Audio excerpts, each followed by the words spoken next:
ಸಾಯಂಕಾಲ ಎಕ್ಸ್‌ಪ್ರೆಸ್ ಯಾರ ಪರವೂ ಅಲ್ಲ, ಯಾರ ವಿರುದ್ಧವೂ ಅಲ್ಲ. ಇದು ಜನಪರ. ರಾಷ್ಟ್ರೀಕೃತ ಬ್ಯಾಂಕ್ಗಳಿಗೂ ಹೋಗಿದ್ದೇವೆ, ಇವು ಸಹಕಾರಿ ಬ್ಯಾಂಕ್ಗಳಲ್ಲೂ ಕೂಡ ಪಾಲ್ಗೊಂಡಿದ್ದೇವೆ, ಸಂಘ ಸಂಸ್ಥೆಗಳ ಕಾರ್ಯಕ್ರಮದಲ್ಲಿ ಪಾಲ್ಗೊಂಡಿದ್ದೇವೆ. ಆದರೆ ಒಂದು ಸತ್ಯ ಹೇಳೋದಂತಂದ್ರೆ, ಅದು ಹೃದಯ ಸಾಕ್ಷಿಯಿಂದ ಸತ್ಯ ಹೇಳೋದಂತಂದ್ರೆ, ನಿಮ್ಮ ಡಿಸಿಸಿ ಬ್ಯಾಂಕಿನ ಈ ಕಾರ್ಯಕ್ರಮಕ್ಕೆ ಬಂದಾಗ ಆನಂದ ಆದಷ್ಟು ಬಹುಶಃ ಯಾವಾಗೂ ನಮ್ಗೆ ಆಗಿಲ್ಲ ಅನ್ನುವಂಥದ್ದನ್ನು ಹೇಳಲಿಕ್ಕೆ ಬಯಸ್ತೇವೆ. ಕಾರಣ ಅಂದ್ರೆ, ನಾವು ಇಳಿದ ಕೂಡಲೇ ಆ ಬೃಹತ್ ಕಟ್ಟಡದಲ್ಲಿ ನಮ್ಮನ್ನ ಉಪಾಧ್ಯಕ್ಷರಾದ ಎಲ್ಲ ಸದಸ್ಯರು ಕರ್ಕೊಂಡು ಹೋದ್ರು. ಆ ಒಳಗಿನ ವ್ಯವಸ್ಥೆಯನ್ನು ನೋಡಿ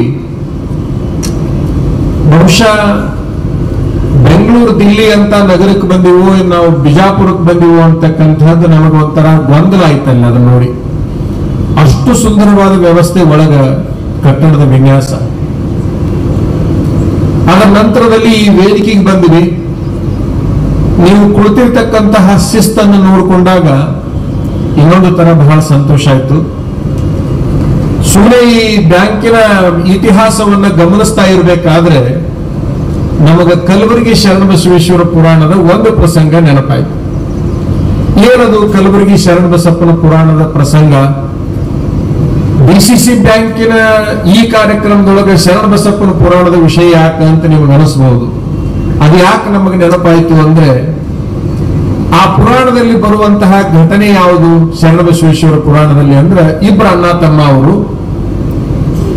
ಆ ಇಬ್ರು ಅಣ್ಣ ತಮ್ಮಂದಿರ ಮಧ್ಯದಲ್ಲಿ ಜಗಳ ಬಂದಿರಲಿಲ್ಲ, ಆದ್ರೆ ಅವ್ರ ಹೆಂಡತಿ ಮಧ್ಯದಲ್ಲಿ ಹೊಂದಾಣಿಕೆ ಆಗಲಿಲ್ಲ. ಆ ಇಬ್ಬರು ಹೆಣ್ಣು ಮಕ್ಕಳಲ್ಲಿ ಹೊಂದಾಣಿಕೆ ಆಗದೆ ಇರೋದ್ರಿಂದ ಬಹುಶಃ ಇಬ್ಬರು ಅಣ್ಣ ತಮ್ಮಂದಿರಲ್ಲಿ ಹೊಂದಾಣಿಕೆಯ ಸಮಸ್ಯೆ ಉದ್ಭವ ಆಯಿತು. ಆದ್ರೆ ಶರಣಬಸಪ್ಪ ಮಾತ್ರ ಯಾವುದೇ ರೀತಿಯಿಂದ ತಮಗೇನೂ ಒಂದು ಮಾತನ್ನ ಅಂತಿದ್ದಿಲ್ಲ. ಮನೆಯನ್ನ ಎರಡು ಭಾಗ ಮಾಡಬೇಕಾದಂತಹ ಅನಿವಾರ್ಯ ಪ್ರಸಂಗ ಬಂದಾಗ ಕಲಬುರಗಿ ಶರಣಬಸಪ್ಪನವರು ಒಂದು ಮಾತನ್ನ ಹೇಳಿದ್ರು, ತಮ್ಮಗ ನಿನಗೆ ಯಾವುದು ಚಲೋದ ಅನಿಸುತ್ತ ಅದನ್ನೆಲ್ಲ ನೀ ತಗೊಂಡ್ಬಿಡಪ್ಪ ಅಂತ ಒಂದು ಮಾತನ್ನ ಹೇಳಿದ್ರು. ಆತ ಚಲೋ ಹೊಲ ತಗೊಂಡ, ಚಲೋ ಮನಿ ತಗೊಂಡ, ಚಲೋ ಬಾಂಡೆ ಸಾಮಾನು ತಗೊಂಡ, ಎಲ್ಲದನ್ನೂ ಚಲೋ ತಗೊಂಡ.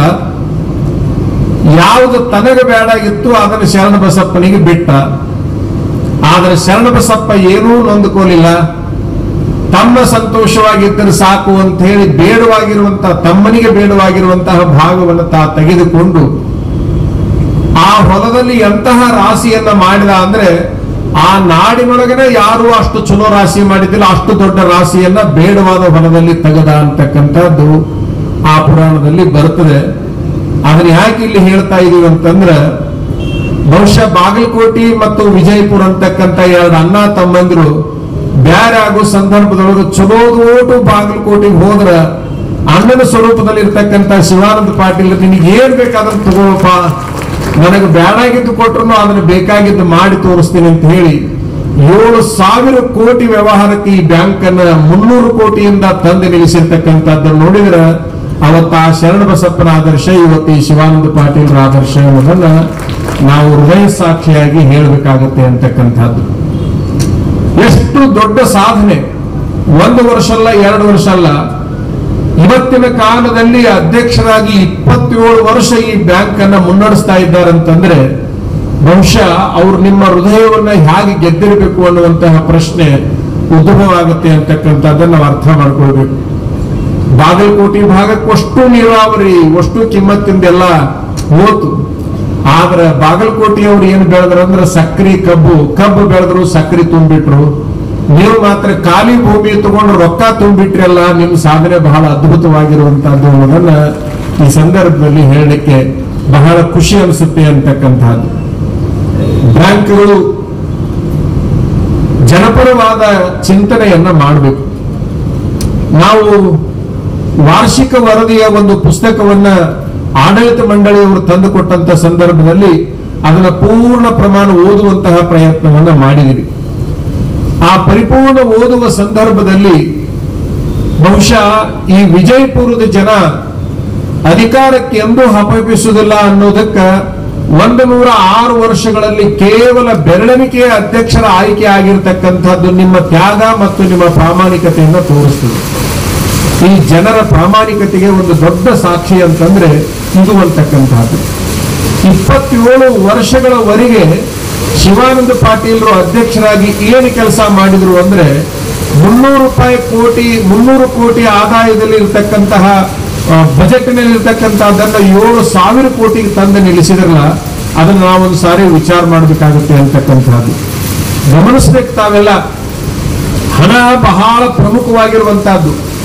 ನಾನು ಹಣವನ್ನ ಯಾವುದಕ್ಕೂ ಹೋಲಿಸ್ತೇನೆ ಅಂತಂದ್ರೆ 6ನೇ ಇಂದ್ರಿಯ ಅನ್ನುವಂತಹ ಒಂದು ಶಬ್ದಕ್ಕೆ ಅದನ್ನು ತಂದು ನಿಲ್ಲಿಸ್ತೇನೆ. ನಮಗೆ ಕಣ್ಣು ಎಷ್ಟು ಮುಖ್ಯ, ಬಾಯಿ ಎಷ್ಟು ಮುಖ್ಯ, ಮೂಗು ಎಷ್ಟು ಮುಖ್ಯ, ಚರ್ಮ ಎಷ್ಟು ಮುಖ್ಯ, ಕಿವಿ ಎಷ್ಟು ಮುಖ್ಯ ಅಲ್ಲ, ಹಣನೂ ಕೂಡ ಅಷ್ಟೇ ಮುಖ್ಯ ಅಂತಕ್ಕಂತಹದ್ದು. ಆ ಹಣವನ್ನ ಪ್ರತಿಯೊಬ್ಬ ಮನುಷ್ಯನೂ ಕೂಡ ಜಾಗರೂಕತೆಯಿಂದ ಅದನ್ನು ಬಳಸಬೇಕಾಗತ್ತೆ ಅಂತಕ್ಕಂಥದ್ದನ್ನು ನಾವು ಅರ್ಥ ಮಾಡ್ಕೊಳ್ಬೇಕು. ಎಲ್ಲರಿಗೂ ಕೂಡ ಅನಿವಾರ್ಯವಾಗಿರ್ತಕ್ಕಂಥದ್ದು ಹಣ. ಅದು ಸಾಮಾನ್ಯ ಒಬ್ಬ ನಾಗರಿಕನಿಂದ ಹಿಡ್ಕೊಂಡು ಎಲ್ಲವನ್ನ ತ್ಯಾಗ ಮಾಡಿರ್ತಕ್ಕಂಥ ಸನ್ಯಾಸಿಗೂ ಕೂಡ ಬಹಳ ಅನಿವಾರ್ಯವಾಗಿರುವಂತಹದ್ದು ಹಣ ಅನ್ನುವಂತಹದ್ದನ್ನು ನಾವು ಅರ್ಥ ಮಾಡ್ಕೊಳ್ಬೇಕಾಗುತ್ತೆ ಅನ್ನುವಂಥದ್ದು. ತಮಗ್ ಗೊತ್ತಿರ್ಲಿ, ದುಡ್ಡು ಮತ್ತು ಬ್ಲಡ್ ಅಂತ 2 ಶಬ್ದ, ಎರಡು ತಮಗ್ ಗೊತ್ತಿರ್ಲಿ. ದೇಹದೊಳಗ ಬ್ಲಡ್ ಇರಬೇಕು, ಮನೆಯೊಳಗೆ ದುಡ್ಡು ಇರಬೇಕು. ದೇಹದೊಳಗೆ ಬ್ಲಡ್ ಕಡಿಮೆ ಆಯ್ತು, ಮನೆಯೊಳಗೆ ದುಡ್ಡು ಕಡಿಮೆ ಆಯ್ತು ಅಂತಂದ್ರೆ ಮನುಷ್ಯನ ನೆಮ್ಮದಿ ಹಾಳಾಗಿ ಹೋಗ್ಬಿಡ್ತದೆ. ಮನೆಯೊಳಗೆ ದುಡ್ಡು ಇಲ್ದಂಗ ಆಯ್ತು ಅಂದ್ರೆ ಮನಿ ವ್ಯವಸ್ಥೆ ಹಾಳಾಗ್ತದೆ. ದೇಹದೊಳಗೆ ದುಡ್ಡಿಲ್ಲ, ಬ್ಲಡ್ ಇಲ್ಲ ಅಂತಂದ್ರೆ ಈ ದೇಹದ ವ್ಯವಸ್ಥೆ ಹಾಳಾಗುತ್ತೆ ಅಂತಕ್ಕಂಥದ್ದು ನಾವೆಲ್ಲ ಅರ್ಥ ಮಾಡ್ಕೊಳ್ಬೇಕಾಗುತ್ತೆ ಅಂತಕ್ಕಂಥದ್ದು. ಹಾಗಾದ್ರೆ ಹಣವನ್ನ ನಾನು ಗಳಿಸೋದಕ್ಕೂ ಹಿರಿಯರ ಗಳಿಸಿಟ್ಟಿದ್ದನ್ನ ಬಳಸೋದಕ್ಕೂ ಬಹಳಷ್ಟು ವ್ಯತ್ಯಾಸ ಅಂತಕ್ಕಂಥದ್ದು ಇದ್ದೇ ಇರ್ತದೆ. ನಾನು ದುಡಿದಿರುವಂತಹದ್ದನ್ನ ನಾನು ಬಳಸೋದಕ್ಕೂ ನಮ್ಮ ತಂದೆ ದುಡಿದಿಟ್ಟಿರುವಂತಹದ್ದನ್ನ ನಾನು ಬಳಸೋದಕ್ಕೂ ಬಹಳಷ್ಟು ವ್ಯತ್ಯಾಸ ಇರುತ್ತೆ ಅಂತಕ್ಕಂಥದ್ದು. ನಮಗೊಂದು ಗೊತ್ತಿರಲಿ, ಹೇಗೆ ದೇಹದಲ್ಲಿ ದುಡ್ಡು ಬ್ಲಡ್ ಕಡಿಮೆ ಆಗಬಾರ್ದು. ನಿಮಗೆಲ್ಲ ಗೊತ್ತದು. ಈ ದೇಹದೊಳಗೆ ಬ್ಲಡ್ ಕಡಿಮೆ ಆಯ್ತು ಅಂದ್ರೆ, ರಕ್ತ ಕಡಿಮೆ ಆಯ್ತು ಅಂತಂದ್ರೆ, ಅದರ ಹಾಗೆ ಹೆಚ್ಚಾಯ್ತಂದ್ರೆ ಬಹುಶಃ ಅನಾರೋಗ್ಯ ಆಗುತ್ತೆ ಅಂತಕ್ಕಂಥದ್ದು ನಿಮಗೆಲ್ಲ ಗೊತ್ತು. ಹಾಗ ಮನೆಯೊಳಗೂ ಕೂಡ ದುಡ್ಡು ಕಡಿಮೆನೂ ಇರಬಾರ್ದು, ಅತಿರೇಕನೂ ಕೂಡ ಆಗಬಾರ್ದು ಅಂತಕ್ಕಂಥದ್ದು. ಮನೆಯೊಳಗೆ ದುಡ್ಡು ಏರಿದ್ರೆ ಇರುವಲ್ದಕ್ಕೆ, ಆದ್ರೆ ಮನುಷ್ಯನಿಗೆ ಯಾವುದೇ ಸಮಸ್ಯೆ ಆಗೋದಿಲ್ಲ. ಆದ್ರೂ ಒಂದು ಗೊತ್ತಿರಲಿ, ಆ ಮನೆಯೊಳಗೆ ಏರ್ತಕ್ಕಂತಹ ದುಡ್ಡು ಎಲ್ಲಿಗೆ ಏರಬಾರ್ದು ಅಂದ್ರೆ ತಲೆಗೆ ಏರಬಾರ್ದು ಅನ್ನುವಂತಹದ್ದನ್ನ ನಾವೆಲ್ಲ ಅರ್ಥ ಮಾಡ್ಕೊಳ್ಬೇಕು ಅನ್ನುವಂಥದ್ದು. ಎಲ್ಲಿ ದುಡ್ಡು ತಲೆಗೆ ಏರ್ತದೆ, ಬಹುಶಃ ಆ ಮನುಷ್ಯನ ಅಸ್ತಿತ್ವವನ್ನೇ, ವ್ಯಕ್ತಿತ್ವವನ್ನೇ ನಾಶ ಮಾಡಿಬಿಡುತ್ತೆ ಅಂತಕ್ಕಂಥದ್ದನ್ನ ನೀವೆಲ್ಲ ಅರ್ಥ ಮಾಡ್ಕೊಳ್ಬೇಕಾಗುತ್ತೆ ಅನ್ನುವಂಥದ್ದು. ಮನುಷ್ಯನಿಗೆ 4 ಅವಸ್ಥೆಗಳಿದ್ದಾವೆ. ಅದು ಹಿಂದೂ ಧರ್ಮದಲ್ಲಿ 4 ಅವಸ್ಥೆಗಳನ್ನ ಹೇಳ್ತಾರೆ. ಬ್ರಹ್ಮಚರ್ಯಾವಸ್ಥೆ, ಗೃಹಸ್ಥಾವಸ್ಥೆ, ಸನ್ಯಾಸ, ವಾನಪ್ರಸ್ಥ ಮತ್ತು ಸನ್ಯಾಸ ಅಂತ 4 ಅವಸ್ಥೆಗಳಲ್ಲಿ ವಾನಪ್ರಸ್ಥ ಸನ್ಯಾಸಗಳನ್ನ ನೀವು ಬಿಟ್ಟು ಹಾಕಿಬಿಡ್ರಿ. 2 ಆಶ್ರಮಗಳನ್ನೇ ನೀವು ಗಮನದಾಗ ಇಟ್ಕೊಳ್ಬೇಕು. ಒಂದು ಬ್ರಹ್ಮಚರ್ಯ, ಇನ್ನೊಂದು ಗೃಹಸ್ಥ ಅಂತಕ್ಕಂಥದ್ದು. ನೀವು ಬಹುಶಃ ಎಲ್ಲರೂ ಇಲ್ಲಿ ಕುಳಿತವರೆಲ್ಲ ಬ್ರಹ್ಮಚಾರಿಗಳು ಆಗಿದ್ರಿ, ಅದರ ನಂತರ ಗೃಹಸ್ಥರು ಆಗಿದ್ದೀರಿ. ಈ 2ರಲ್ಲಿ ನಾವೇನ್ ಮಾಡ್ಬೇಕಪ್ಪ ಅಂದ್ರೆ 25 ವರ್ಷವನ್ನ ಯಾವುದಕ್ಕೆ ಮೀಸಲ ಮಾಡಬೇಕು ಅಂತಂದ್ರೆ ಆ ಬ್ರಹ್ಮಚರ್ಯಕ್ಕೆ ಮೀಸಲ ಮಾಡಬೇಕು. 25 ವರ್ಷವನ್ನ ಗೃಹಸ್ಥಾಶ್ರಮಕ್ಕೆ ಮೀಸಲ ಮಾಡಬೇಕು. ಬಹುಶಃ ಮಳೆ ನಿಮಗೆ ತೊಂದರೆ ಕೊಡ್ತಾ ಇದೆ ಅಂತ ಅನಿಸ್ತಾ ಇದೆ. ಅದರಲ್ಲೇ ಒಂದು ಸ್ವಲ್ಪ ಸೆಂಟ್ರಿಗೆ ಬಂದುಬಿಟ್ರೆ ನಡುವೆ ದಾರಿ ಇದೆ. ಈ ದಾರಿಯಲ್ಲಿ ಬಂದ್ರೆ ಬಹಳ ಅನುಕೂಲ ಆಗುತ್ತೆ. ನಡುವೆ ತೆಗೆದು ಹಾಕಿದ್ದಾರೆ.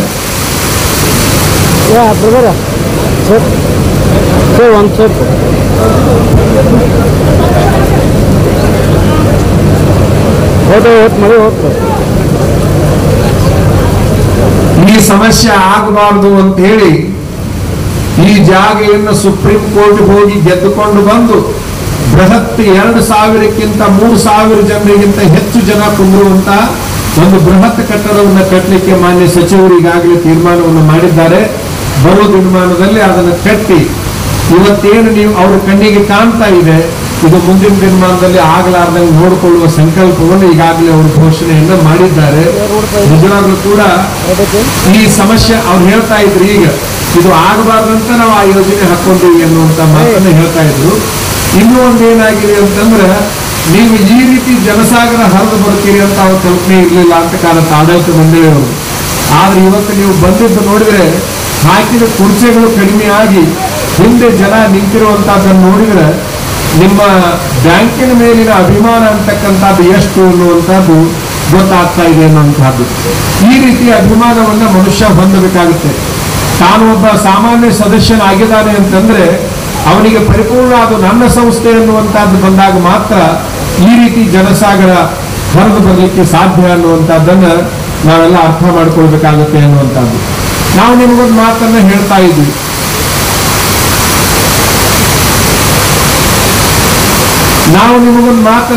ಇದ್ವಿ. ಏನದು ಅಂತಂದ್ರೆ 25 ವರ್ಷ ಬ್ರಹ್ಮಚರ್ಯ, 25 ವರ್ಷ ಗೃಹಸ್ಥ, ಇನ್ನು 25 ವರ್ಷ ವಾನಪ್ರಸ್ಥ, ಅದರ ಆಚೆಗಿನ 25 ವರ್ಷ ಸನ್ಯಾಸ ಅಂತ. ಒಟ್ಟು 25 ನಾಲ್ಕನೇ 100 ಅಂತ. ಆ 100ರಲ್ಲಿ ಅರ್ಧ ಭಾಗ ಮಾಡಿದ್ರೆ 50 ವರ್ಷ. 25 ವರ್ಷ ಬ್ರಹ್ಮಚರ್ಯ ಮುಗಿದ ಮೇಲೆ ನನಗೆ ಜಾಗ ಇದೆ, ತಾವು ಬರ್ಬೋದು ಅಂತ ಅನ್ಕೊಳ್ತೀವಿ.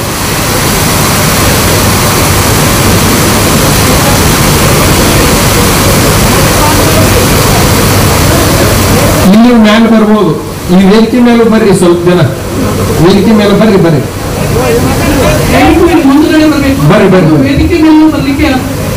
ಅವಕಾಶ ಇದೆ.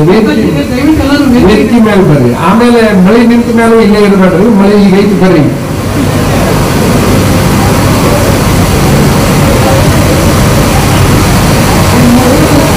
ನಿಮ್ಮ ಆಸಕ್ತಿ ಬಹಳ ಮೆಚ್ಚುವಂತಹದ್ದು.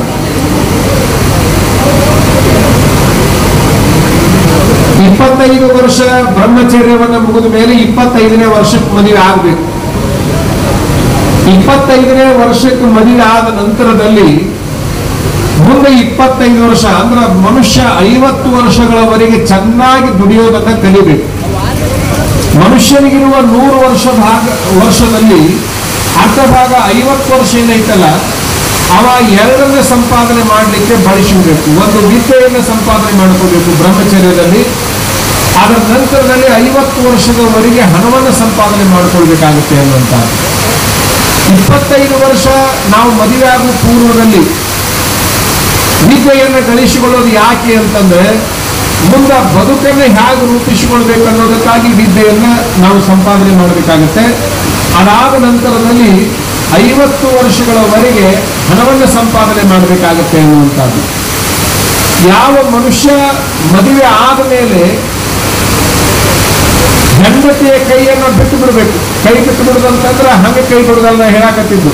ಆ ಮದುವೆಯಾಗಿ ಕೈ ಹಿಡ್ಕೊಂಡು ಅಡ್ಡಾಡ್ತಿರ್ತಿರಲ್ಲ, ಆ ರೀತಿ ಕೈ ಹಿಡ್ಕೊಂಡು ಅಡ್ಡಾಡೋದನ್ನ ನಿಲ್ಲಿಸಿ ಶಾಶ್ವತವಾಗಿ ಮನಸ್ಸಿನೊಳಗೆ ಕೈ ಹಿಡಿದಿರ್ಬೇಕೇ ಹೊರತಾಗಿ ಕರೆ ಕೈ ಹಿಡಿಯುವಂತ ಕೆಲಸವನ್ನ ಬಜಾರ್ದೊಳಗ ಮತ್ತೊಂದ್ರೊಳಗ ಮಾಡಬಾರದು.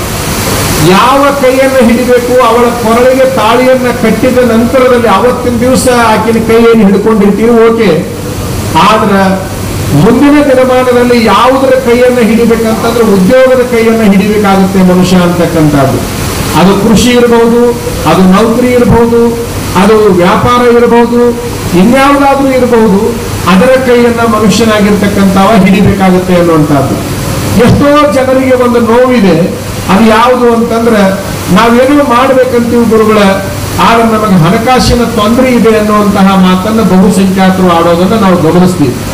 ಅದ್ರಾಗ ಪ್ರಾಯಕ್ಕೆ ಬಂದಿರತಕ್ಕಂತ ಹುಡುಗರ ನೋವು ಏನಪ್ಪಾ ಅಂತಂದ್ರೆ ಏನಾದ್ರೂ ಮಾಡ್ಬೇಕಂತೀವಿ ಅಜ್ಜವ್ರ, ಆದ್ರ ಹಣದ ಕೊರತೆ ಬಹಳ ಐತೆ, ನನಗೆ ದುಡ್ಡಿಲ್ಲ ಅನ್ನುವಂತಹ ಮಾತನ್ನ ಹೇಳುವಂತಹ ಪ್ರಸಂಗಗಳನ್ನು ನೀವು ಕೇಳಿದಿರಿ, ನಾವು ಕೇಳಿದಿರಿ. ಆದ್ರೆ ಒಂದು ಸತ್ಯ, ಮನುಷ್ಯ ಹಣವನ್ನ ಗಳಿಸಬೇಕಾಗಿದ್ರೆ ಹಣವನ್ನ ಬೆನ್ನು ಹತ್ತಬಾರದು. ಮನುಷ್ಯ ಹಣವನ್ನ ಗಳಿಸಬೇಕಾಗಿತ್ತು ಅಂತಂದ್ರೆ ಹಣವನ್ನ ಬೆನ್ನು ಹತ್ತಬಾರದು. ನೀವೆಲ್ಲ ಒಂದನ್ನ ಗಮನಿಸಬೇಕು. ಈ ಸದ್ಯದ ಪರಿಸ್ಥಿತಿ ಒಳಗ ನಾರಾಯಣ ಮೂರ್ತಿ ಅಂತೇಳಿ ಇನ್ಫೋಸಿಸ್ನ ಅಧ್ಯಕ್ಷರು ಒಂದು ಹೆಸರನ್ನ ನೀವು ಕೇಳಿರ್ಬೋದು. ನಾರಾಯಣ ಮೂರ್ತಿ ಇಡೀ ವಿಶ್ವದಲ್ಲಿ ಉದ್ಯೋಗವನ್ನ ಕೊಟ್ಟಿರ್ತಕ್ಕಂಥವ್ರು. ಅವರು ನಮ್ಮ ಕರ್ನಾಟಕದವರು, ಅವರು ನಮ್ಮ ಕನ್ನಡಿಗರ ಅನ್ನೋದೊಂದು ಹೆಮ್ಮೆ ಇರಲಿ. ವಿಶ್ವದಲ್ಲಿ ಎಲ್ಲಾ ಕಡೆಗೆ ತಮ್ಮ ಬ್ರಾಂಚ್ಗಳನ್ನ ಓಪನ್ ಮಾಡಿದಾರಲ್ಲ, ಇನ್ಫೋಸಿಸ್ ಬ್ರಾಂಚ್ಗಳನ್ನ. ಅವರು ಬೆಳಗಾವದಲ್ಲಿ ವಿಶ್ವ ಕನ್ನಡ ಸಮ್ಮೇಳನದ ಉದ್ಘಾಟನೆಗೆ ಬಂದಿದ್ರು. ನಾನು ಕೂಡ ಅವತ್ತಿನ ದಿವಸ ಆ ವೇದಿಕೆಯಲ್ಲಿ ಅತಿಥಿಯಾಗಿ ಪಾಲ್ಗೊಂಡಿದ್ದೆ. ನಮ್ಮ ಸಾನ್ನಿಧ್ಯ ಅಂತ ಹಾಕಿದ್ರು. ಆಶ್ಚರ್ಯ ಅಂತಂದ್ರ ಅವರ ಭಾಷಣವನ್ನ ಕೇಳಬೇಕು ಅಂತ ನಾವು ಕೂತ್ಕೊಂಡ್ವಿ. ನಾರಾಯಣ ಮೂರ್ತಿ ಅವರು ಹೇಳಿದ ಒಂದು ಮಾತನ್ನ ನಿಮ್ಮ ಗಮನಕ್ಕೆ ಇಲ್ಲಿ ನಾವು ತರಲಿಕ್ಕೆ ಬಯಸ್ತೇವೆ. ಯಾರು ಹಣವನ್ನ ಬೆನ್ನ ಹತ್ತಾರೆ ಅವರು ಎಂದೂ ಶ್ರೀಮಂತರಾಗೋದಿಲ್ಲ, ಯಾರು ಉದ್ಯೋಗವನ್ನ ಬೆನ್ನ ಹತ್ತಾರೆ ಅವರು ಎಂದೂ ಬಡವರಾಗುವುದಿಲ್ಲ ಅನ್ನುವಂತಹ ಮಾತನ್ನು ಅವ್ರು ಹೇಳ್ತಾ ಇದ್ರು. ಅದಕ್ಕೆ ಇಲ್ಲಿ ಕುಳಿತಿರ್ತಕ್ಕಂಥ ಈ ಸಾವಿರಾರು ಜನರಿಗೆ ನಾವು ಹೇಳಲಿಕ್ಕೆ ಬಯಸೋದೇನಂತಂದ್ರೆ, ನೀವು ಯಾವುದೇ ಪರಿಸ್ಥಿತಿ ಒಳಗ ಹಣವನ್ನ ಬೆನ್ನ ಹತ್ತುವಂತಹ ಪ್ರಯತ್ನ ಮಾಡಬೇಡಿ. ನೀವು ಉದ್ಯೋಗವನ್ನ ಬೆನ್ನ ಹತ್ತುವಂತಹ ಪ್ರಯತ್ನವನ್ನ ನೀವು ಮಾಡಿದ್ರೆ ಎಂದೂ ಬಡವರು ಆಗ್ಲಿಕ್ಕೆ ಸಾಧ್ಯ ಇಲ್ಲ ಅನ್ನುವಂಥದ್ದು ನಮ್ಮ ಭಾವನೆ. ನಾವು ನಿಮಗೆ ಹೇಳ್ತಾ ಇದ್ದೀವಿ, 25 ವರ್ಷದಿಂದ 50 ವರ್ಷಗಳವರೆಗೆ ಕೇವಲ ನೀವು ದುಡಿಯಬೇಕಾದ ಅವಧಿ ಆ 25 ವರ್ಷ ಮಾತ್ರ. 50 ವರ್ಷದೊಳಗ 25 ವರ್ಷ ನೀವು ದುಡಿದಿದ್ದೇ ಕರೆ ಆದ್ರೆ, ಪ್ರಾಮಾಣಿಕವಾಗಿ ದುಡಿದಿದ್ದೇ ಕರೆ ಆದ್ರೆ ಬಹುಶಃ ಮನಿತನಕ ವ್ಯಕ್ತಿಗೆ ಬಡತನ ಎಂದೂ ಬರಲಿಕ್ಕೆ ಸಾಧ್ಯ ಇಲ್ಲ ಅನ್ನೋದನ್ನ ನನ್ನ ಅನುಭವವಾಗಿ ನಿಮ್ಮ ಗಮನಕ್ಕೆ ನಾನು ತರಲಿಕ್ಕೆ ಬಯಸ್ತೇನೆ. ಓದಿದ್ದು ಬೇರೆ, ಅನುಭವಿಸಿದ್ದು ಬೇರೆ ಅನ್ನುವಂಥದ್ದನ್ನ ತಮ್ಮ ಗಮನಕ್ಕೆ ನಾನು ಹೇಳಲಿಕ್ಕೆ ಬಯಸ್ತೇನೆ. ಈಗ ನನಗೆ ವಯಸ್ಸು ಎಷ್ಟಪ್ಪ ಅಂತಂದ್ರ 49 ವಯಸ್ಸು. ನನಗೆ 19ನೇ ವಯಸ್ಸಿಗೆ ನಾ ಪಟ್ಟಾಧಿಕಾರ ಆದೆ. ನಾನು ಇದೇ ಬಿಜಾಪುರದೊಳಗ ಈ ಸ್ವಾಮಿಗಳು ಹಿರಿಯ ಸಾಧಕರಾಗಿದ್ರು, ನಾನು ಕಿರಿಯ ಸಾಧಕನಾಗಿದ್ದೆ. ಸಿದ್ದೇಶ್ವರ ಸ್ವಾಮಿಗಳ ಹತ್ರ ಕಲಿಬೇಕಂತ ನಾನು ಬಂದು 1 ವರ್ಷ ಜ್ಞಾನ ಯೋಗಾಶ್ರಮದೊಳಗೆ ಇದ್ದೆ. 89-90ನೇ ಇಸ್ವಿಯಲ್ಲಿ ಇದೇ ಜ್ಞಾನ ಯೋಗಾಶ್ರಮದೊಳಗೆ ಇದ್ದು ಹೋದೆ ನಾನು. 19ನೇ ವಯಸ್ಸಿಗೆ ನಂದಾಗಲೇ ಪಟ್ಟ ಆಗಿಬಿಡ್ತು. 19ನೇ ವಯಸ್ಸಿನಲ್ಲಿ ಪಟ್ಟ ಆದ್ರೆ ನಿಮ್ಮ ಗಮನವಾಗಿರ್ಲಿ, ಎಷ್ಟು ಬಡತನದ ಮಠದ ಅಧಿಕಾರವನ್ನ ನಾ ತೆಗೆದುಕೊಂಡೆ ಅಂತಂದ್ರ, 3 ತಿಂಗಳ ಟೈಫಾಯ್ಡ್ ಜ್ವರ ಬಂದ್ರೆ 16 ರೂಪಾಯಿ ಗುಳಿಗೆ ತಗೊಳಕ್ ರೊಕ್ಕ ಇಲ್ಲದ ಬಡತನದ ಮಠಕ್ಕೆ ನಾನು ಸ್ವಾಮಿ ಆದೆ. ನಾನು ಹೇಳ್ತಾ ಇರೋದು 16 ರೂಪಾಯಿ ಅಂದ್ರೆ ಈ ಹಣಕಾಸಿಗೆ ಸಂಬಂಧಪಟ್ಟ ವ್ಯವಹಾರದ ಬಗ್ಗೆ ಹೇಳ್ತೀನಿ ತಮಗೆ. 16 ರೂಪಾಯಿ ಗುಳಿಗೆಗೆ ರೊಕ್ಕ ಇಲ್ಲದ ಒಂದು ಬಡತನದ ಮಠಕ್ಕೆ ಪಟ್ಟಾಗಿರ್ತಕ್ಕಂಥ ನಾವು ಎಷ್ಟು ದುಃಖವನ್ನ ಅನುಭವಿಸಿದೀವಿ. ಆ ದುಡ್ಡಿನ ದುಃಖವನ್ನಂತಂದ್ರ ಅದು ವಿಪರೀತ. ನಮಗೆ ಗೊತ್ತಿರ್ಲಿ, ಮೆಡಿಕಲ್ ಶಾಪಿಗೆ ಉದ್ರಿ ಗುಳಿಗೆ ತರಲಿಕ್ಕೆ ಕಳಿಸಿಕೊಟ್ರೆ ಮೆಡಿಕಲ್ ಶಾಪ್ನವ್ರು ಏನ್ ಹೇಳಿದ್ರಂತಂದ್ರ, ಈ ಉದ್ರಿ ಗುಳಿಗೆ ತೆಗೆದುಕೊಂಡು ಬದುಕರ ಮಾನವೇನದಲ್ಲ ಸ್ವಾಮಿ, ಸಾಯನ್ನು ನಾವು ಕೊಡಲ್ಲ ಅಂದ್ರಿ. ಅಂದ್ರೆ ನೀವು ಅಷ್ಟೇ ಬಡತನವನ್ನು ಅನುಭವಿಸಿರುವುದಿಲ್ಲ, ನಮ್ಮಂತ ಸನ್ಯಾಸಿಗಳು ಕೂಡ ಬಡತನದ ನೋವನ್ನ, ಹಣಕಾಸಿನ ನೋವನ್ನ ಸಾಕಷ್ಟು ಅನುಭವಿಸಿರ್ತೀವಿ ಅಂತಕ್ಕಂಥದ್ದು ನಿಮಗೆಲ್ಲ ಗೊತ್ತಿರಬೇಕು ಅನ್ನುವಂಥದ್ದಕ್ಕಾಗಿ ಈ ಘಟನೆಯನ್ನ ಹೇಳ್ತಾ ಇದ್ದೆ. ಆದ್ರೂ ಒಂದು ನಿಮಗೆ ಗೊತ್ತಿರಲಿ, ದೈವಿ ಶ್ರದ್ಧೆ ಇರಬೇಕು ಮನುಷ್ಯನಿಗೆ, ಪ್ರತಿಯೊಬ್ಬರಿಗೂ ಕೂಡ. ಒಂದು ದೇವರ ಮೇಲೆ ಯಾವುದೇ ಪರಿಸ್ಥಿತಿಯೊಳಗೆ ಶ್ರದ್ಧೆ ಅಂತಕ್ಕಂಥದ್ದು ಇರಬೇಕು. ನಮ್ಮ 100 ಕಷ್ಟಗಳನ್ನ ಪರಿಹಾರ ಮಾಡುವ ಶಕ್ತಿ ಆ ದೇವರಿಗೆ ಇದ್ದೇ ಇದೆ ಅನ್ನುವಂತಹದ್ದನ್ನ ನಾ ಬಹಳ ಚೆನ್ನಾಗಿ ಬಲ್ಲೆ ಅಂತಕ್ಕಂಥದ್ದು. ಆಶ್ಚರ್ಯ ತಮಗೆ ಹೇಳೋದಾದ್ರೆ, 16 ರೂಪಾಯಿ ಗುಳಿಗೆಗೆ ರೊಕ್ಕ ಇಲ್ಲಲ್ಲ ಅಂತ ಹೇಳಿ ಬಹಳ ನೊಂದುಕೊಂಡು ನಮ್ಮ ಮಠದ ಕಟ್ಟಿ ಮೇಲೆ ಬಂದು ಕೂತ್ಕೊಂಡೆ. ನಾನು ಕೂತ್ಕೊಂಡಾಗ ನಾನು ಯಾವ ದೇವರನ್ನ ಧ್ಯಾನ ಮಾಡ್ತೀನೋ, ಅಂದ್ರೆ ಯಾವ ಗುರುಗಳನ್ನ ಪೂಜಿಸ್ತೀನೋ ಅವರಿಗೆ ನಾನು ಹೇಳಿದೆ, ಮೈ ಮೇಲೆ ಕಾವಿ ಬಟ್ಟೆಯನ್ನ ಹಾಕಿ ಇನ್ನೊಬ್ಬರ ಹೊಲಕ್ಕೆ ದುಡಿಯಾಕ ಹೋಗಲಾದಂತಹ ಪರಿಸ್ಥಿತಿಯನ್ನ ತಂದು ಇಂತಹ ಬಡತನದ ಮಠದಲ್ಲಿ ಸನ್ಯಾಸಿಯನ್ನ ಮಾಡಿ ಆರ್ಥಿಕ ಮುಗ್ಗಟ್ಟಿನಲ್ಲಿ ನನ್ನನ್ನ ಸಿಲುಕಿಸಿ ಈ ತೊಂದರೆಗೆ ಈಡು ಮಾಡೋದ್ರ ಬದಲಿ ಸುಮ್ಮನೆ ನನ್ನ ಪಾಡಿಗೆ ನನ್ನನ್ನು ದುಡಿಯಾಕ ಬಿಡಬಹುದಾಗಿತ್ತಲ್ಲಪ್ಪ, ಅವಶ್ಯಕತೆ ಇತ್ತ ಈ ಸನ್ಯಾಸಿ ಮಾಡುವಂತಹದ್ದು, ನಿನ್ನ ಕರ್ತವ್ಯವೇ ಇದು ಅಂತೇಳಿ ನಾನು ಯಾವ ಗುರುವನ್ನ ಪೂಜೆ ಮಾಡ್ತಾ ಇದ್ದೆ ಆತನಿಗೆ ನನ್ನ ಮಾತುಗಳನ್ನ ಹೇಳ್ತಾ ಮನಸ್ಸಿನಲ್ಲಿ ಹೇಳ್ತಾ ಕೂತ್ಕೊಂಡಿದ್ದೆ. ನಿಮಗೆ ಆಶ್ಚರ್ಯ ಹೇಳುವುದಾದ್ರ, ಅಲ್ಲೊಬ್ಬ ಮನುಷ್ಯ ಬಂದ. ಅವ ನಮ್ಮೂರಿನವನೇ, ಹರಿಚಂದ್ರವ, ಫಕೀರಪ್ಪ ಮ್ಯಾಟಂಗ್ನವ್ರಂತ ಆತನ ಹೆಸರು. ಅವ ನಮ್ಮ ಹೊಲದಾಗ ಕೂಲಿ ಕೆಲಸಕ್ಕೆ ಬರ್ತಿದ್ದ. ಆತನಿಗೆ 20 ರೂಪಾಯಿ ದಿನಕ್ಕೆ ಕೂಲಿ ಇತ್ತು.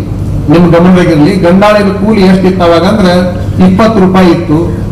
ಎಲ್ಲಾ ಕಡೆಗೆ 15 ರೂಪಾಯಿ ಕೊಡ್ತಿದ್ರು. ಅವನಿಗೆ ನಾ 20 ರೂಪಾಯಿ ಯಾಕೆ ಕೊಡ್ತಿದ್ದೆ ಅಂತಂದ್ರೆ ಬಹಳ ಕಷ್ಟಪಟ್ಟು ಕೆಲಸ ಮಾಡ್ತಿದ್ದ. ವಾರಕ್ಕೊಮ್ಮೆ ಅವನಿಗೆ ಪಗಾರ ಕೊಡ್ಲಿಲ್ಲ ಅಂತಂದ್ರೆ ಕಣ್ಣೀರ್ ಹಾಕಿಬಿಡ್ತಿದ್ದವ. ನಾ ಮನಿ ಹೆಂಗ್ ನಡೆಸಲಜ್ಜವ್ರ, ದಿನ ದುಡಿದ್ರೆ ನಾನು ಹೊಟ್ಟೆ ತುಂಬುದಿಲ್ಲ, ನೀವಂತದ್ದು ದಿನ ರೊಕ್ಕ ಕೊಟ್ಟರು ಕಷ್ಟ ಕಡಿಮೆ, ನನಗೆ ಕಷ್ಟ ಆಗುತ್ತೆ, ಅಂತದ್ದು ವಾರಕ್ಕೊಮ್ಮೆ ಕೊಡುದಿಲ್ಲ ಅಂದ್ರೆ ಹೆಂಗ? ಅವ ದುಡಿಬೇಕನ್ನವ, ನಾನು ಕೊಡ್ಬೇಕನ್ನವ, ನನಗೆ ವಾರಕ್ಕೊಮ್ಮೆ ಅವನ ಪಗಾರ ಕೊಡಾಕ ರೊಕ್ಕ ಇರ್ತಿದ್ದಿಲ್ಲ. ಅಂತಹ ಕಷ್ಟದಲ್ಲಿ ಇರ್ತಕ್ಕಂಥ ಅವನು ನಾನು ಇಬ್ರು ಕೂಡಿ ಹಂಗ ಅಲ್ಲಿ ಎದುರಿಗೆ ಬಂದ. ಅವ ನಿಂತ, ಯಾಕೆ ಹೋಗ್ಬೇಕಿರಪ್ಪ, ಯಾಕೆ ಬಂದಿರಿ ಅಂದೆ. ಕಾಣಿಕಾ ಕೊಡಾಕ್ ಬಂದಿದ್ರಿ ಅಂದವ. 16 ರೂಪಾಯಿ ರೊಕ್ಕ ಇಲ್ದ ನನ್ನ ಗುರುವನ್ನ ನಾ ಬೇಕು ಅಂತ ಕುಂತೀನಿ ಮನಸ್ಸಿನಾಗ.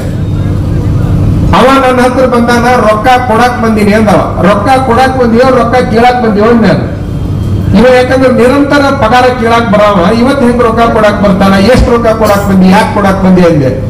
ನಾನು ಗದ್ದಿಗೆ ಬೇಡಿಕೊಂಡಿದ್ದೇನ್ರಿ, ನಂದೊಂದು ಕೆಲಸ ಆದ್ರೆ 2,000 ಕಾಣಿಕಾ ಕೊಡ್ತೀನಿ ಅಂತ ಬೇಡಿಕೊಂಡಿದ್ದೆ. ಅದು ಕೆಲಸ ಆಗೈತೆ ಅಜ್ಜವ್ರ, 20,000 ರೂಪಾಯಿ ಬಂದೈತೆ ನನಗ, ಅದ್ರಾಗ 2,000 ರೂಪಾಯಿ ನಿಮಗೆ ಕೊಡಾಕ್ ಬಂದಿನಿ ಅಂತಂದವ. ವಿಚಾರ ಮಾಡ್ಬೇಕು, 16 ರೂಪಾಯಿ ರೊಕ್ಕ ಇಲ್ದ ಬಳಲ್ತಕ್ಕಂತಹ ನಾನು ಆ ಕಟ್ಟಿ ಮೇಲೆ ನೊಂದ್ಕೊಂತ ಕುಂತ ಸಂದರ್ಭದಲ್ಲಿ 20 ರೂಪಾಯಿ ಕೂಲಿ ಕೆಲಸಕ್ಕೆ ಬರುವಂತ ಮನುಷ್ಯ, ನಾ ದೇವರಿಗೆ ಬೇಡಿಕೊಂಡಿದ್ದೆ, ಅದ್ರಾಗ 20,000 ರೂಪಾಯಿ ಸಿಕ್ಕಿದೆ, ನಿಮಗೆ 2,000 ರೂಪಾಯಿ ಕೊಡಾಕ್ ಬಂದೀನಿ. ಆ 20,000 ರೂಪಾಯಿ ಬಂದಿದ್ದೆ ಕರೆ, ಆದ್ರೆ ನಿಮ್ಗೆ 2,000 ರೂಪಾಯಿ ಕೊಡ್ಬೇಕಂತ ನಾ ಬೇಡ್ಕೊಂಡಿದ್ದೆ, ಕೊಡಾಕ್ ಬಂದೀನಿ. ಅವನು ದೇವರಿಗೆ ಬೇಡಿಕೊಂಡು 20,000 ರೂಪಾಯಿ ಪಡ್ಕೊಂಡಾವ, ನಾ ದೇವರಿಗೆ ಹಕ್ಕಿನೊಳಗೆ ಬೇಕು ಅಂತ ಕುಂತು 2,000 ರೂಪಾಯಿ ಪಡ್ಕೊಂಡಾವ. ವಿಚಾರ ಮಾಡ್ಬೇಕು. ಹಾಗಾಗಿ ತಮಗೆ ನಾನು ಹೇಳೋದಿಷ್ಟೇ, ವ್ಯಕ್ತಿಗಳನ್ನ ನಂಬುದಾದ್ರೆ ಯಾರನ್ನು ಬೇಕು ಅವ್ರನ್ನ ನಂಬಿಕೊಂತ ಹೋಗ್ಬೇಡ್ರಿ. ಕೆಲವು ವ್ಯಕ್ತಿಗಳನ್ನ ನಂಬ್ರಿ, ಅವ್ರನ್ನ ಪ್ರಾಮಾಣಿಕರು ಮತ್ತು ಬುದ್ಧಿವಂತರಂತ ಏನಿರ್ತಾರ ಅವ್ರನ್ನ ಮಾತ್ರ ನಂಬ್ರಿ. ಇವತ್ತು ಇವನ್ ನಂಬೋದು, ನಾಳೆ ಅವ್ನ್ ನಂಬೋದು, ನಾಡ್ದು ಅವ್ನ್ ನಂಬೋದು, ಈ ಗೋಜಿಗೆ ಹೋಗ್ಬೇಡ್ರಿ.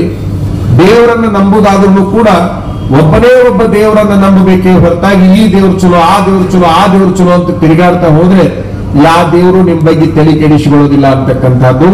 ಅದಕ್ಕೆ ಒಂದು ಉದ್ಯೋಗವನ್ನ ನಂಬ್ರಿ, ಒಂದು ದೇವರನ್ನ ನಂಬ್ರಿ, ನೀವೆಂದೂ ಬಡವರಾಗಲಿಕ್ಕೆ ಸಾಧ್ಯ ಇಲ್ಲ ಅಂತಕ್ಕಂಥದ್ದನ್ನ ನೀವು ಗಮನವಾಗಿಟ್ಟುಕೊಂಡು ಹೋಗ್ಬೇಕು ಅನ್ನುವಂತ ಆಶೆ ನಮ್ದು ಅನ್ನುವಂಥದ್ದನ್ನು ಹೇಳಲಿಕ್ಕೆ ಬಯಸ್ತೇವೆ.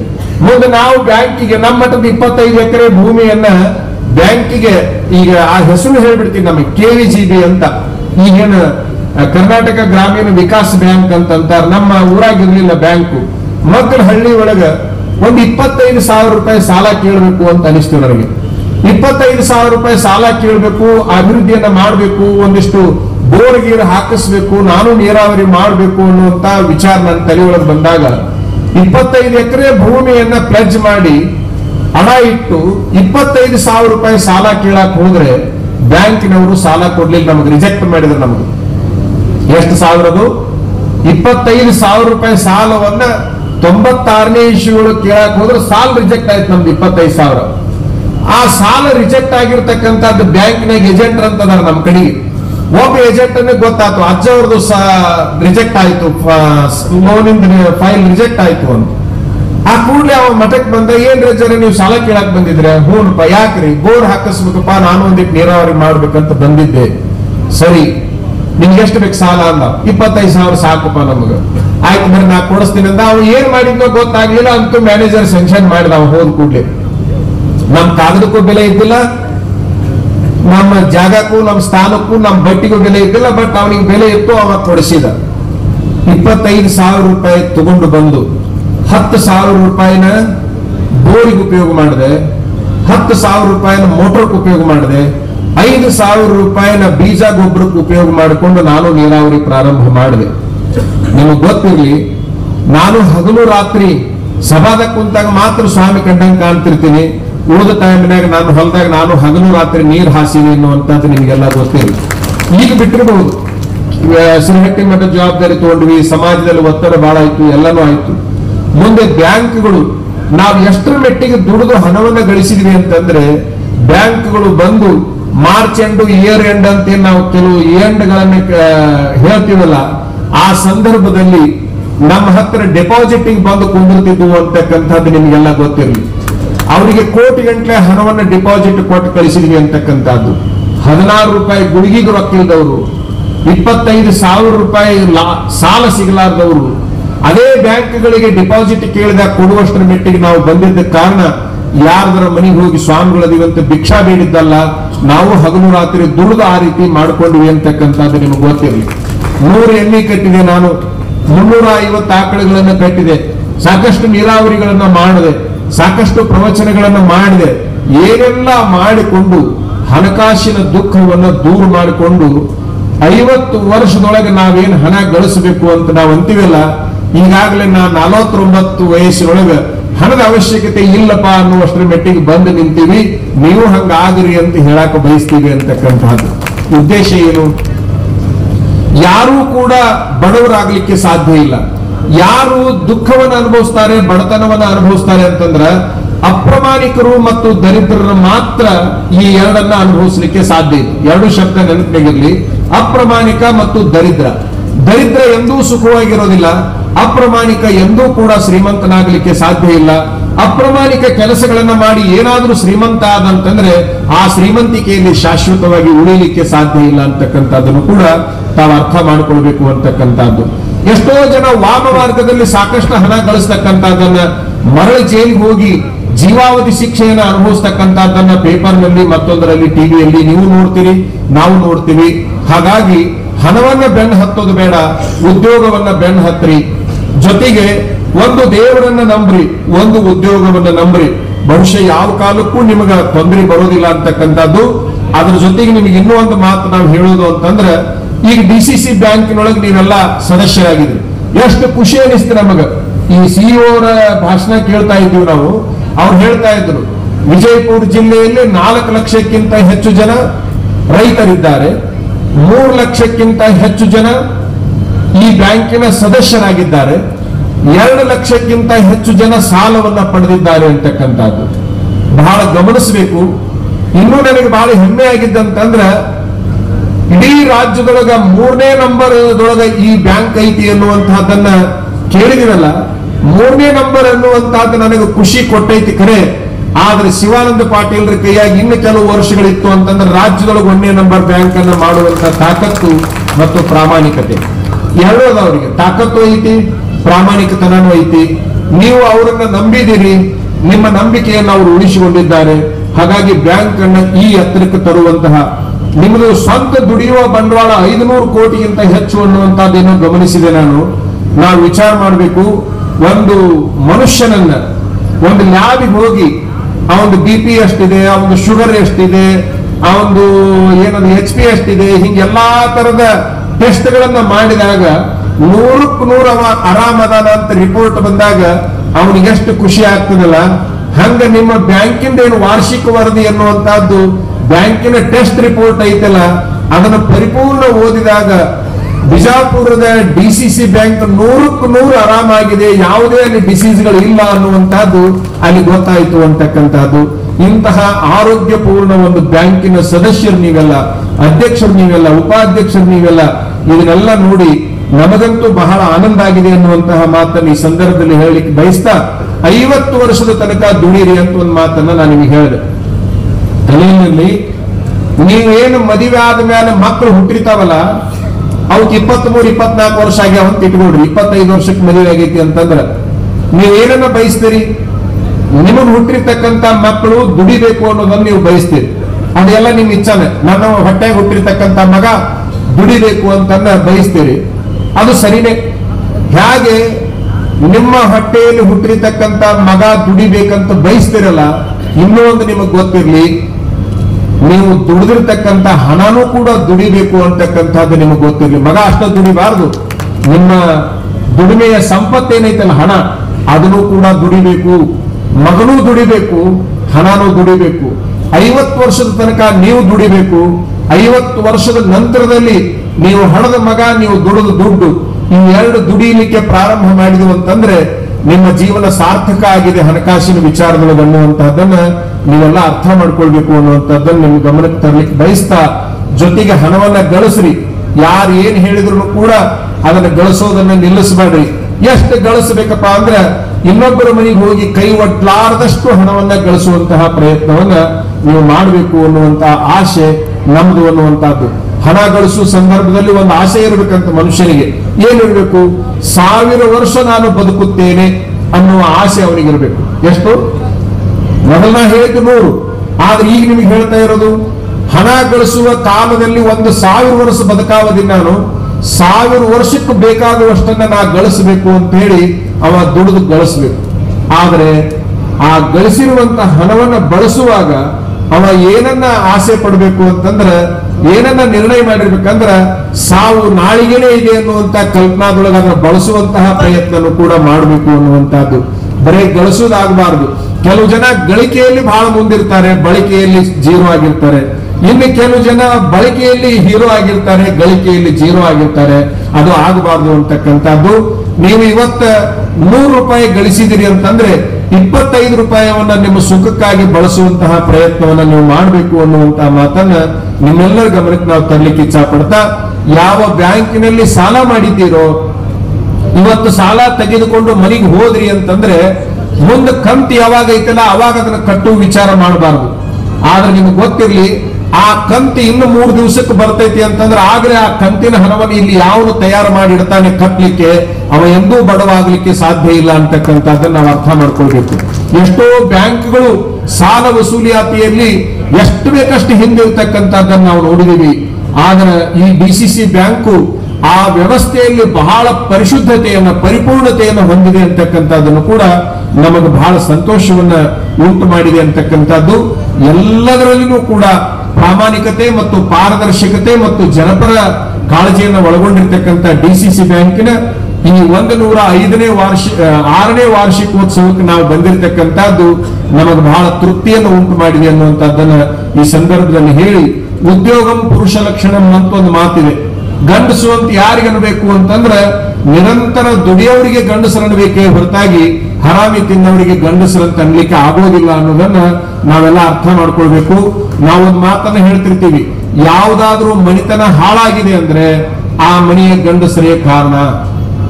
ಒಂದು ಮನಿ ಹಾಳಾಗಕತೈತಿ ಅಂತಂದ್ರೆ ಆ ಮನೆಯೊಳಗಿನ ಹೆಣ್ಣು ಮಕ್ಕಳ ಕಾರಣ ಅಲ್ಲ, ಅದಕ್ಕೆ ಆ ಮನೆಯೊಳಗಿನ ಗಂಡಸರ ಕಾರಣ. ಯಾವ್ದಾದ್ರೂ ಮನಿ ಮರ್ಯಾದೆ ಹೋಗ್ತಾ ಇದೆ ಅಂತಂದ್ರೆ ಅದಕ್ಕೆ ಆ ಮನಿ ಹೆಣ್ಣು ಮಕ್ಕಳ ಕಾರಣವೇ ಹೊರತಾಗಿ ಆ ಮನಿ ಗಂಡಸರ ಕಾರಣ ಅಲ್ಲ ಅನ್ನುವಂತ ಮಾತನ್ನ ಹೇಳ್ತಿರ್ತೀವಿ.